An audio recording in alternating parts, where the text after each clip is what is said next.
본문 말씀을 통해서 니고데모를 향한 중생 레슨, 이와 같은 주제로 말씀을 전하겠습니다. 예수님 당시 예루살렘에는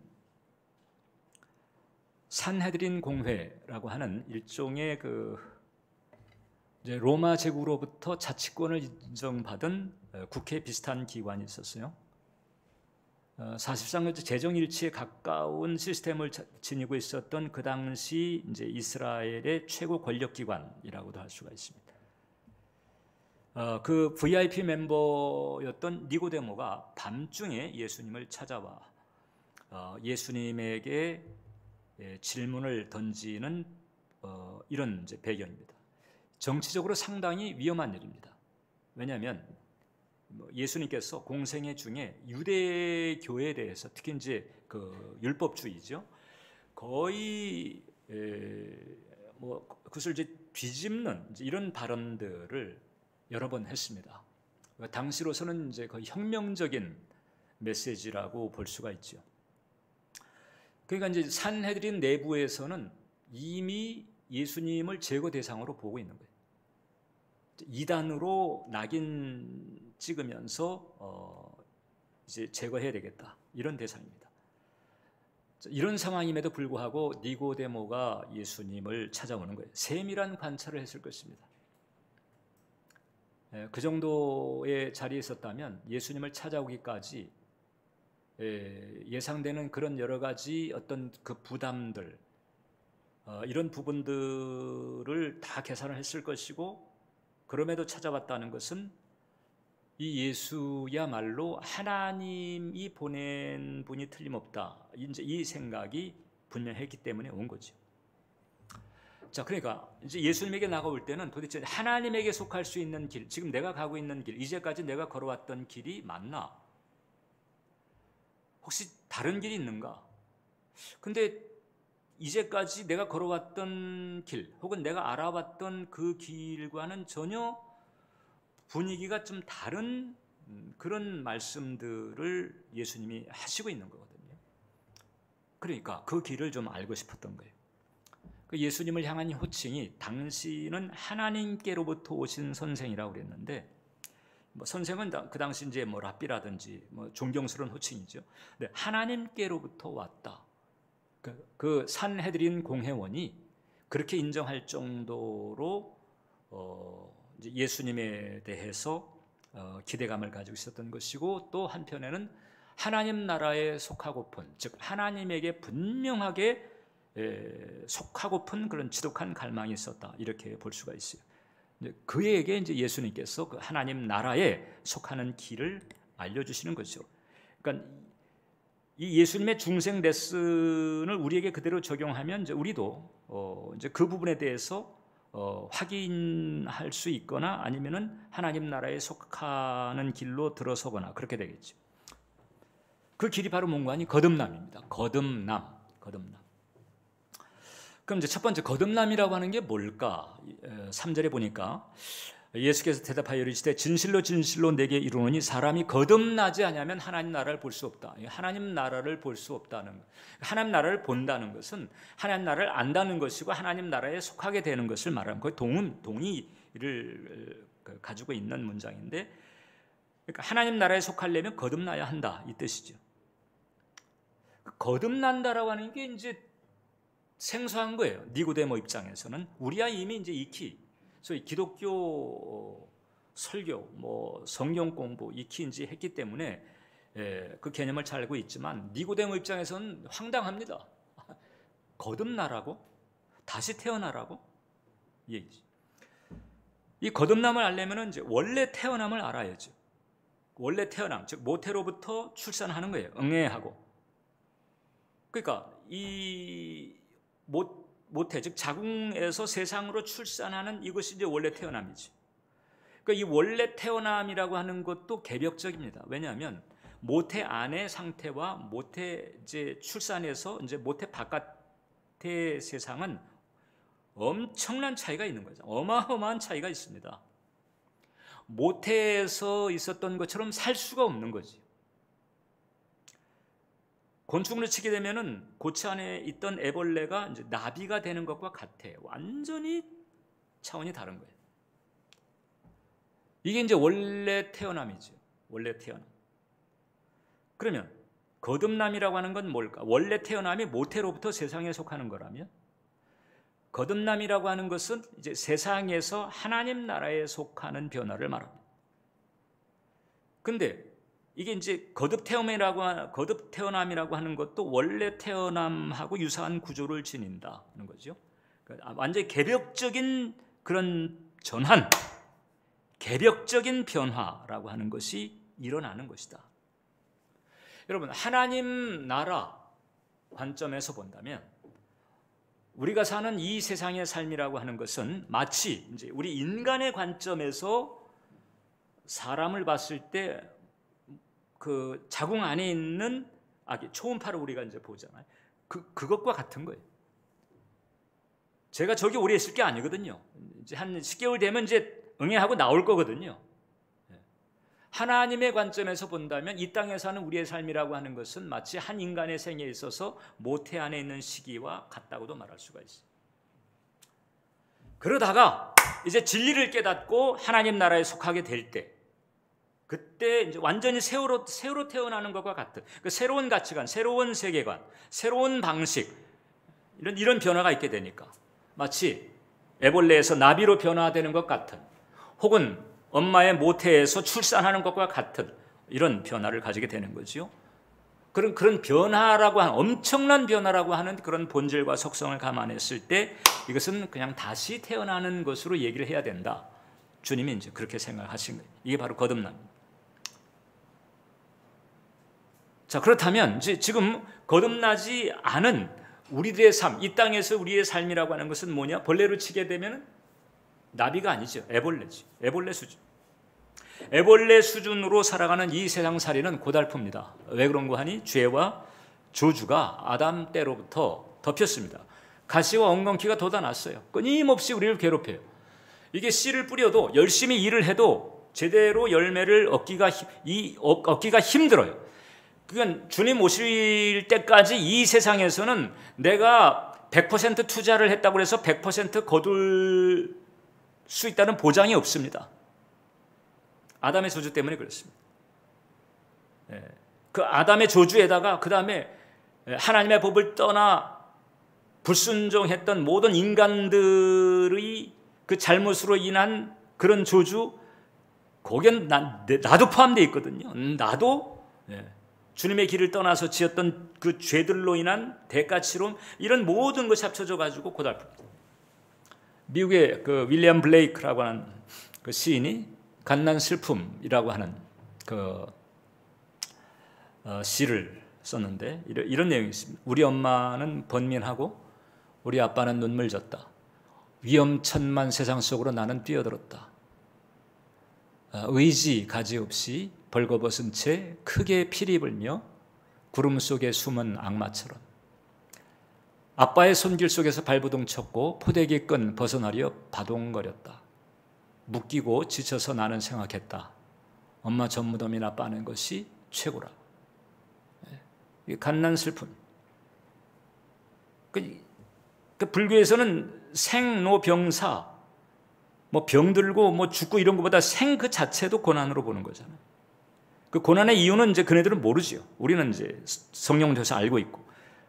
어떻든 이 애벌레 수준의 이 세상살이는 이 본질이 고달픔이에요.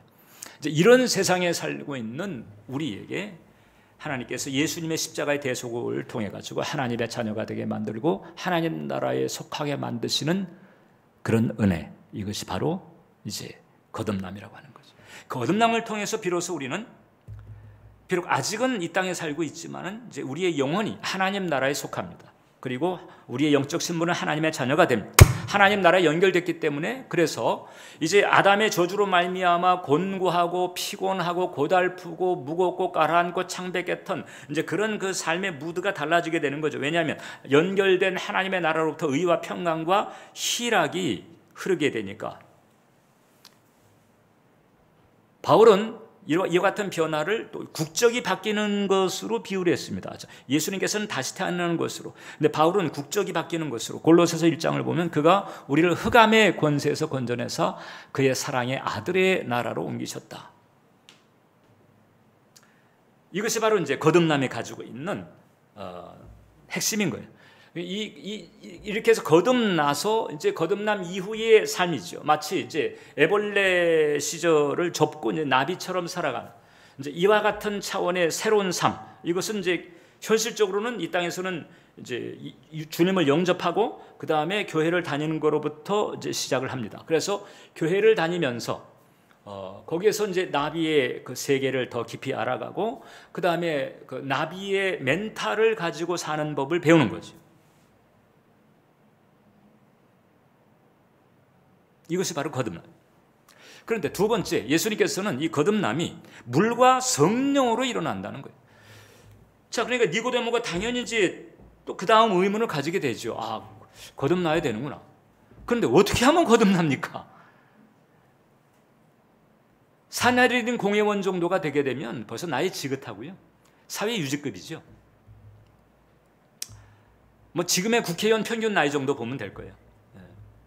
근데 어쨌든 그렇게 전격적인 그런 변화를 가져야 된다는 것인데 도대체 그건 어떻게 일어날 수 있는 것입니까? 이제 이런 의문을 충분히 가질 수 있죠. 그러니까 아예 이제 예수님께서 그냥 단도직입적으로 그냥 막 그대로 설파를 하시는 거예요. 물과 성령으로다. 물과 성령으로다. 5절 보게 되면 사람이 물과 성령으로 나지 않으면 하나를 볼 수가 없다. 물과 성령으로. 거듭나는 길이 하나님 나라에 속하는 길이에요, 여러분. 그런데 그 하나님 나라에 속하는 길은 물과 성령으로 일어난다. 그럼 물이라고 하는 게 뭘까? 물에 대한 해석이 다양합니다. 가톨릭이라든지 이런 그 예전 중심의 교파에서는 이것을 물세례로 간주를 하는데 그건 좀 무리가 있습니다. 왜냐하면 물세례 안 받으면 그러면 거듭나지 않는 건가? 이런 이제 질문이 가능하거든요. 그러니까 여기서 물이라고 하는 것은 물세례를 결과적으로는 포함해요. 그렇지만 근본적으로 보게 되면 일종의 정화의 의미를 담고 있어요. 성경은 이 물과 관련해서 어떤 의식의 측면보다 이 정화의 개념에 더 연관을 시키고 있어요. 에베소서 5장을 보면 이는 곧 물로 씻어 말씀으로 깨끗하게 하사 거룩하게 하시고, 히브리서 10장을 보면 우리가 마음의 뿌림을 받아 악한 양심으로부터 벗어나고 몸은 맑은 물로 씻음을 받았으니 참마음과 온전한 믿음으로 하나님께 나아가자. 이게 정결 혹은 정화와 관련이 있는데 이게 새로워진다는 거거든요. 그러니까 이제 보통 평균적인 그냥 상식적인 수준의 어떤 정화를 넘어서서 이제 성경적으로 볼 때는 회개라고 하는 단어가 적합합니다. 회개. 메타노이아예요. 메타노이아. 이 회개라고 하는 단어를 놓고도 이게 이제 일반 그 상식적인 개념으로 이해할 수 있어요. 그냥 무언가 잘못했을 때 아이고 내가 지나쳤네. 내가 실수했네. 아유 괴로워. 힘들어. 이렇게 하는 것도 회개라고 보는데 성경적인 차원에서는 성령적인 차원에서 말하는 회개는 그런 게 아니죠. 성경에서 말하는 회개라고 하는 것은 후회, 뉘우침, 뭐 잘못했습니다 이런 고백 이 정도가 아니고요. 성경에서 말하는 회개는 완전히 방향을 바꾸는 거예요. 내가 지금 이 길로 갔었는데 이 길이 지금 보니까 잘못된 길이었구나. 이게 엉뚱한 길이었네. 아이고, 그리고 방향을 바꾸는 거예요. 방향을 완전히 바꾸는 거죠. 이게 바로 메타노이아, 성경이 우리에게 말하는 회개인 거예요. 성경이 말하는 이 회개의 개념을 이렇게 그래서 우리가 정리할 수가 있습니다. 자신의 시면을 살피며 마음 깊은 곳을 살피는 거죠. 진리에 담긴 신의 소리에 반응하는 영적인 격변이며 운동이다. 여기서 운동이라고 하는 것은 일종의 이제 마음의 울림, 그 마음의 울림을 따라서 일어나는 삶의 변화, 이런 흐름을 말하는 거죠. 이게 바로 회개. 아주 근원적인 정화고 근원적인 변화인 거지. 그래서 물이라고 하는 것은 이런 의미를 가지고 있다. 그래서 이 죄와 저주에 물들고 편관과 왜곡이 군살처럼 붙어있는 이런 세상의 풍조들, 죄에 찌들어 있는 그런 전통, 죄성과 육성에 물들어 있는 우리들의 삶의 관성들, 이런 것들을 잘라내버리고 완전히 새로운 패턴, 새로운 길을 찾아 나서는 것, 이게 바로 이게 이제 회개인데, 사실 물이라고 하는 것이 이제 이런 차원을 말하는, 이런 변화를 말하는 거예요.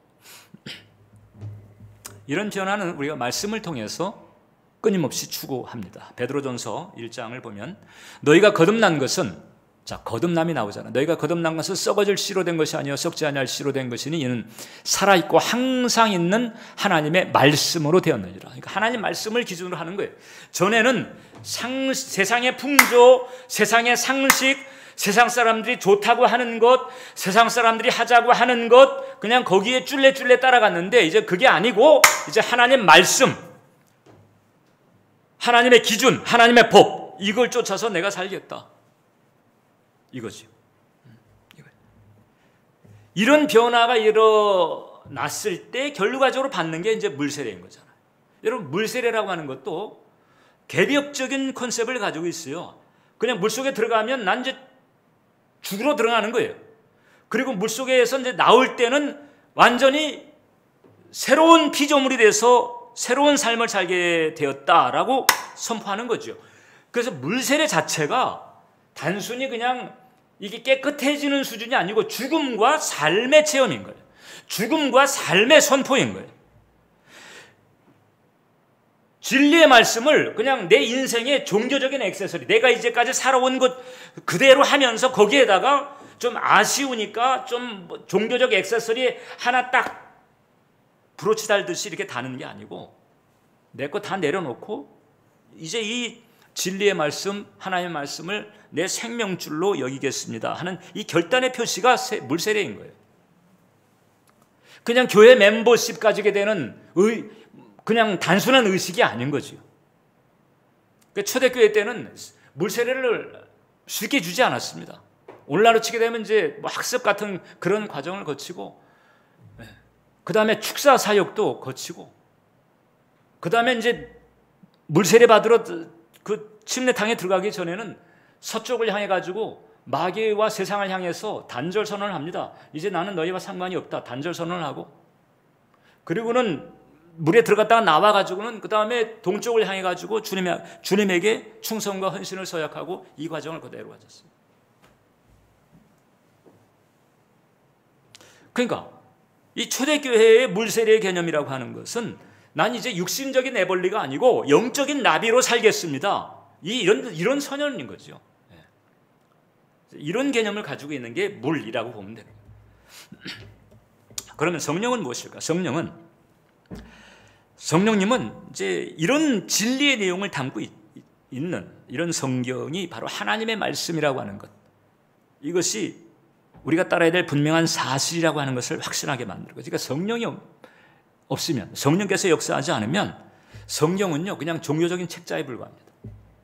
그냥 가끔가다 참조하고 혹시 마음에 드는 좋은 구절이나 뽑아가지고 붙드는 이런 자료에 지나지 않습니다. 성령의 역사가 없으면 성경에 목숨을 걸 수도 없고 걸려고 하지도 않습니다. 두 자매 중에 한 자매가 동생이 먼저 예수를 믿었어요. 그래서 이제 언니에게 전도를 하는데, 언니, 이 성경 말씀이 진리야. 언니도 예수 믿어야 구원받고 천국 가. 이렇게 얘기를 하니까 그 언니가 말하기를, 야, 네가 미쳐도 단단히 미쳤고 어떻게 처녀가 아기를 낳고 어떻게 죽은 자가 다시 살아나니? 얘야 좀 정신 차려라. 이러잖아요. 어떻게 그렇게 다를까? 똑같이 안 믿었었는데 똑같이 안 믿고 있다가 어떻게 동생은 그렇게 달라지고 어떻게 언니는 그렇게 여전히 버티냐? 성경이냐? 성경만 가지고 할 수, 성경은 둘 다 가지고 있단 말이에요. 성령의 역사입니다. 성령의 역사. 그 성령의 역사하심이 우리의 마음의 눈을 열어서 2000년 전 중동 땅에서 일어났던 그 십자가 사건이 나를 위한 구주의 십자가요, 나를 위한 대속의 죽음이라고 하는 것을 깨달아 알게 만드는 거죠. 애벌레에서 나비로 전환하는 아주 결정적인 역사입니다. 그래서 이제 예수님을 구원자로, 생명의 주로, 인생의 주로 모시면서 거기에 이제 목숨을 걸고 인생을 드리는 거잖아요. 성령의 역사가 아니면 이런 변화가 없어요. 지금 여러분들이 주님을 향해서 인생을 올려드리고 삶을 올려드리고 이런 길을 여러분들이 가고 있다면 보이지 않아도 여러분에게 성령께서 역사하신 거예요. 그 성령 역사가 아니고는 인간은요, 이기심과 자기 중심성에 찌들은 인간은 그렇게 변화될 수가 없어요. 고린도전서 12장을 보면 그러므로 내가 너에게 알리노니 하나님의 영으로, 즉 성령이잖아요, 하나님의 영으로 말하는 자는 누구든지 예수를 저주할 자라 하지 아니하고 또 성령으로 아니하고는 누구든지 예수를 주시라 할 수 없느니라. 중생한 사람은 바로 이 물과 성령으로 거듭나는 위대한 하나님의 사랑, 그리고 하나님께서 주도하신 변화를 받은 사람입니다. 이제 영벌의 지옥에 떨어질, 그리고 이 땅에서는 아담의 죄와 저주에 시달릴 수밖에 없는 그 연약한 옛사람의 시절을 딱 접혀진 거예요. 하나님께서 접게 만들었습니다. 이제 완전히 그리스도 안에서 새롭게 태어나고 그다음에 새롭게 부활하고 천지와 만물을 지으신 성령 하나님과 그 창조적인 역사에 동참하는 파트너가 되면서 그리스도 안에서 새로운 피조물로 살아가는 이런 변화가 거듭난 영혼에게 주어진 줄 믿습니다. 여러분들에게 주어진 줄 믿습니다. 여러분들이 그런 존재예요. 그럴 때 이 세 번째, 이 거듭남이 주는 이런 변화를 이제 우리가 가지게 되는 거죠. 거듭남은 우리에게 어떤 변화를 줄까? 일단 우리가 소속이 바뀐 거잖아요. 아담의 저주, 가시와 엉겅퀴가 설치는 이 세상, 그리고 마귀에게 우리가 매이는 것이 아닙니다. 세상에 살고 있지만 우리는 세상에 속하지 않아요. 마귀의 지배하에 있지 않습니다. 우리 마음 중심에 삼위 하나님께서 함께 하시고 우리의 속사람은 천국과 연결되어 있고 이 땅에서 우리는 성령의 능력으로 자고 깨고 숨쉬며 살고 있단 말이죠. 자, 이런 그 거듭남의 그 은총을 통해서 이제 우리의 삶에 첫 번째 가치관의 변화가 일어나죠. 그러니까 여러분들이 지금 내가 지금 거듭났나? 나는 거듭난 존재인가? 이제 이 의문이 들을 때 이제 이런 변화들이 있으면 여러분들은 거듭남의 은총을 틀림없이 받았다 이렇게 말할 수 있어요. 가치관의 변화. 가치관의 변화. 세상은 죽으면 다 끝이니까 죽기 전에 가급적 즐기고 그 다음에 돈과 힘이 최고니까 그걸 얻기 위해서 애를 써야 되고 수단과 방법 가리지 말자 이렇게 이게 이제 세상이잖아요. 물론 거듭난 사람도 돈과 힘을 사용합니다. 가급적 지혜롭게 잘 사용해야 돼요. 그러나 그 돈과 힘을 신처럼 떠받드는 게 아니고 하나님을 위해서 사용하는 거죠. 돈과 힘이라고 하는 것을 아가페 사랑의 실현과 구현을 위해서 쓰는 거죠. 그리고 영생에 감사하는 거죠. 하나님께서 귀하게 여기시는 것을 귀하게 여기면서 자, 이런 그 영생에 대한 감사와 하나님의 은총에 대한 감사의 마음을 가지고 살아가니까 이 세상에서 뭐 돈 없다고 기죽지 않습니다. 높은 자리에 못 올라갔다고 부끄러워하지 않습니다. 물론 이제 이런 부분은 있어요. 공부해야 될 때 공부를 하지 않아 가지고 받는 대가는 그럼 어떻게 합니까? 치러야지. 네. 이 세상에서는 어떻든 우리는 이 세상에 살다가 이제 천국 가게 되는데 우리가 사는 이 세상에서는 어떻든 이 스펙이라든지 혹은 열심히 공부해서 쌓은 실력을 가지고 있는 사람이 유리한 출발을 하고 그다음에 유리한 조건을 상대적으로 더 가지는 것은 사실입니다. 이제 그런 대목에서 내가 뭐 어떤 이유가 됐든지 간에 이제 공부를 못하거나 덜 하거나 이래가지고 좋은 스펙을 가지지 못하고 좋은 조건을 갖추지 못해가지고 좋은 조건을 가지고 있는 사람과 사이에서 비교가 되거나 그것 때문에 마음에 어려움이 있다. 일단은 이제 그 부분은 도리 없이 안 한 데 대한 대가 치름이라고 하는 점에서 피할 수 없는 부분이 있어요. 그러나 이제 객관적으로 이제 그와 같이 좀 딸리는 조건이 있다 할지라도 주 안에서 데스티니를 분명히 깨닫고 복음적 가치관을 분명하게 가지는 자, 복음적 가치관, 삶의 목적이라든지 삶의 기준, 여기에서 복음적 가치관을 분명하게 가진 사람은요, 하나님께서 돌봐주신다. 학벌이나 백을 넘는 사다리, 세상에서는 학벌이나 백이 사다리잖아요. 그런데 학벌이나 백을 넘는 그 사다리를 하나님께서 마련해 주신다는 거지. 그것이 바로 하나님의 지혜이고, 그 다음에 성령님의 주시는 꿈과 비전. 세상에서도요, 이 지혜가 뛰어난 사람을 지식을 가지고 있는 사람이 감당하지 못합니다. 그래서 조영기 목사님은 고등학교 졸업장이 없어요. 정주영 씨도 뭐 번듯한 졸업장은 없잖아요. 그렇지만 그 밑에 엘리트들이 수두룩합니다. 그 엘리트들이 머리를 숙이고 따를 수밖에 없습니다. 하나님의 지혜지. 하나님이 주시는 능력이 있어요. 성령께서 주시는 꿈과 비전이 있어요. 이게 바로 이제 하나님의 사다리. 그러니까 복음적 가치관이 분명한 사람에게는 세상적인 조건이 딸려도 하나님께서 사다리를 놔주시더라. 요셉의 스펙 보세요. 요셉의 스펙은 엉망입니다.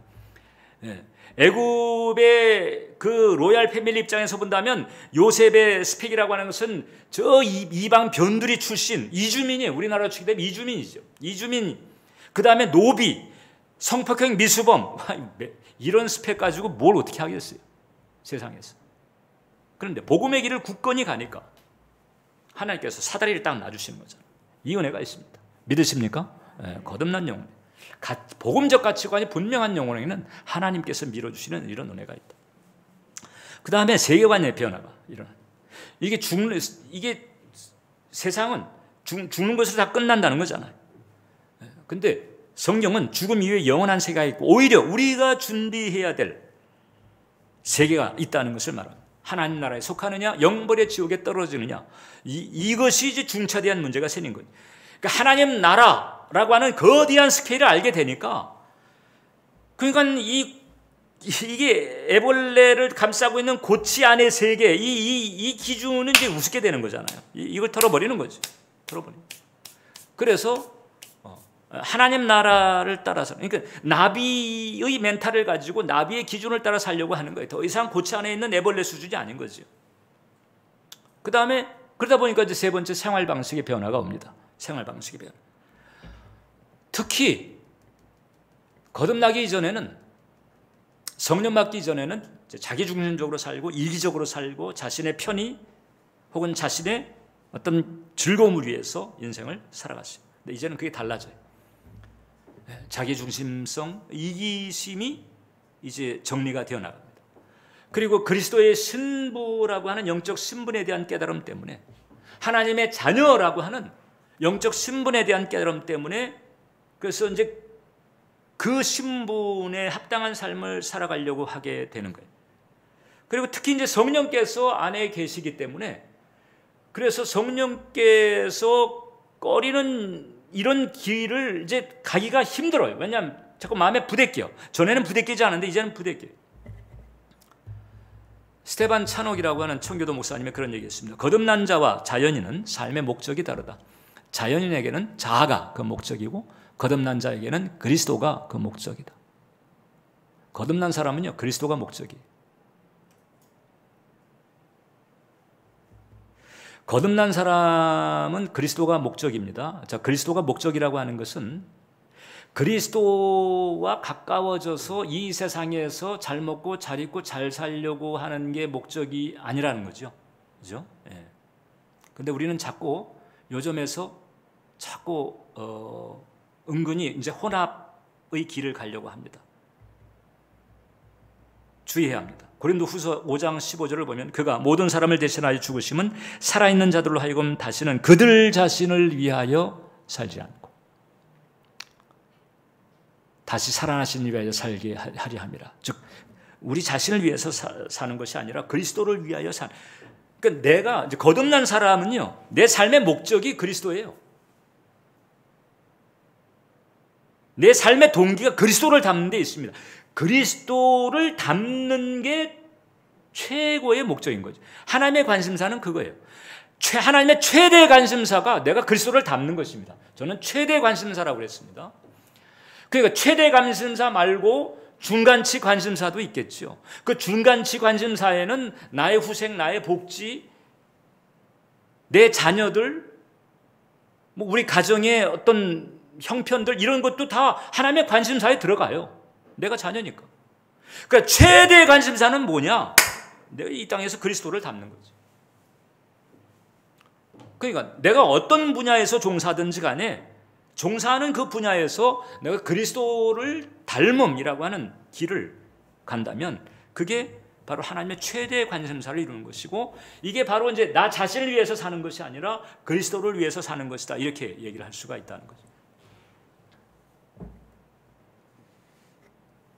네 번째가 그러면서 이제 데스티니를 추구합니다. 하나님께서 정하신 그 길을 가려고 하는 거죠. 은혜를 기억하면서 나의 영적인 신분에 걸맞는, 그리고 내 은사나 혹은 내 달란트에 맞춰진 그런 길을 가려고 하는 거죠. 그냥 이 세상 풍조가 무슨 금형처럼 딱딱 세상 구역풍으로 만들어내는 이런 삶이 아닌 거죠. 성령께서 내게 주시는 꿈과 비전을 쫓아 하나님의 예비하신 그런 길을 가려고 하면서 하나님의 최대 관심사를 이루려고 하는 그런 길을 가려고 합니다. 이게 바로 이제 성령으로 거듭난 사람에게 나타나는 변화인 거예요. 근데 이런 과정에서 여러분, 이런 과정에서 이제 내가 종사하는 분야에서 내가 바라고 있는 기대치대로 안 돌아가는 경우도 상당히 많습니다. 그러니까 뭐 예를 들어서 경제 생활을 하는 사람들이 예수 믿었다고 그 다음서부터 다 갑부가 되든가요? 다 재벌이 되고 막 자가용 비행기 타고 다니고 막 그렇게 되든가요? 아니에요. 찬찬히 따져보세요. 아니에요. 네. 그렇다고 해서 희망이나 긍정을 버리자는 얘기는 아닌데, 우리가 걸어가고 있는 현실을 우리가 잘 분별을 해야 된다. 이 팀 켈러라고 하는 이제 그 뉴욕의 리디머 교회 담임했던 분이죠. 이분이 이제 이분의 메시지 가운데 이제 저도 그렇다, 이렇게 좀 마음에 공감이 가는 부분이 있어서 여러분들에게 소개를 합니다. 이분이 이제 그런 질문을 들은 거예요. 목사님, 뼈 빠지게 일하고도 입에 풀칠조차 못한다면 어떻게 됩니까? 이건 당연히 이제 교회 신자가 물은 질문이지요. 뼈 빠지게 일했는데도 입에 풀칠조차 지속적으로 이제 안 되고 있는 거잖아요. 그게 안 되고 있으니까 질문을 한 거예요. 근데 그분은 이제 이 질문을 이제 이렇게도 이제 분석을 한 것입니다. 왜 우리 인생길에는 이렇게 가시나무와 엉겅퀴가 많은 걸까? 일단 이제 두 가지 포인트를 답했습니다. 먼저 이제 일단 왜 인생길에 이 가시나무나 엉겅퀴가 많을까? 그러니까 우리가 일한 대로 일한 만큼 소득을 얻기도 쉽지가 않은 이유가 뭘까? 이것은 이 세상이 혹은 우리의 삶이 죄에 오염된 부분이 많이 있기 때문이다. 즉 아담의 저주죠. 그 다음에 또 한 가지는 뼈 빠지게 일하고도 입에 풀칠조차 못하는 이런 상황이 지속될 때 어떻게 해야 될까? 그때 필요한 게 있다는 거죠. 뭔고 하니? 복음으로 단련된 눈이 필요하다. 자, 그분의 이야기를 제가 이제 같이 한번 살펴봐요. 제가 읽어드릴게요. 자, 일을 하는 과정에서 가시덤불과 엉겅퀴를 만날 수 있고 아무리 힘들게 일해도 입에 풀칠을 못할 수도 있다. 그러나 먹을 밭의 채소는 예비되어 있다. 하나님은 절대로 당신의 자녀들을 굶기지 않으신다. 할렐루야. 예. 중요한 것은 하나님의 선하심을 믿으며 어떤 경우에도 절망하지 않는 것이며 복음으로 단련된 눈으로 우리의 일을 보는 것이다.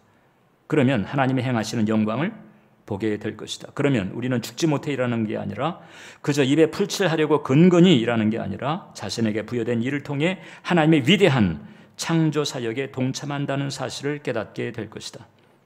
그러면 쇼핑몰 화장일을 청소하는 일에서부터 고상한 예술적 작업에 이르기까지 모든 일이 거룩한 일, 성직이 될 것이다. 그러니까 쇼핑몰 화장실을 청소하는 일이라고 그래가지고 아이고 내 신세 내 팔자야 내가 언제 이것을 면할고 하나님은 언제 나를 축복해 주시지? 이게 아니라는 거잖아요. 쇼핑몰 화장실을 청소하면서 거기서 그리스도를 닮음을 추구하고 거기서 하나님을 사랑하고 사람을 사랑하고 자꾸 이제 우리는 자꾸 돈과 힘 쪽으로 주님과의 관계를 연결시키려고 자꾸 이렇게 합니다. 이게 참 뿌리 깊은 세상성이에요. 뿌리 깊은 세상성이에요. 복음으로 단련된 눈을 가지는 게 어떤 분야에서 무엇을 하든지 그게 십계명을 어기는 일이 아니고 그 다음에 하나님의 덕을 가리지 않는 한 그 분야에서 그 일을 하면서 하나님을 사랑하고 사람을 사랑합니다. 하나님의 주되심을 증거하고 거기서 그리스도를 닮음이죠. 그리스도께서 이 땅에 오셔가지고 추구하신 게 무엇이고 열심을 내신 게 무엇이고 그게 뭘까요? 그 복음서에 나타나고 있잖아요. 그 그리스도를 닮음인 거지요. 자꾸 우리는 이제 이 신앙의 초점을 자꾸 이렇게 움켜쥐는 것과 얻는 것과 획득하는 것과 성취하는 것에 연결을 하려고 합니다. 그런 부분이 없는 것은 아니지만 그게 핵심은 아니다라고 하는 것. 이렇게 자꾸 얘기하면 이제 실망할 수 있어요. 아유, 기독교가 그런 거라면 다른 데를 찾아볼까? 아, 그게 신앙이었어? 그럼 좀 그러네. 이런 느낌이 드는 분이 혹이 있을 수도 있어요. 그러면 그만큼 세상 풍조에 세상적 가치관, 그 물질주의적 가치관에 그만큼 이제 젖어 있다 이렇게 보면 되는 거죠. 자, 그러나 오해하지 마세요. 주님께서 우리의 후생과 복주에 관심이 없다. 그건 아닙니다. 그러니까 최대 관심사와 중간치 관심사는 우리가 구별을 해야 되고 최대 관심사에는 내가 최선을 다해서 맞춰야 된다. 그렇게 되면 그게 이제 하나님 의의 나라를 구하는 것이 되는 거거든요. 그러면 거기에 이제 모든 필요를 공급해 주신 은혜가 있다는 거잖아요. 이게 지금 팀 켈러가 말하는 것이고 이게 예수님께서 말씀하신 거예요. 미국이라고 하는 나라가 뭐 말도 많지만은 그러나 장점도 상당히 많은 나라예요. 저는 이제 미국을 여러 번 출입하면서 미국이라고 하는 나라는 하나님이 사랑할 수밖에 없겠다.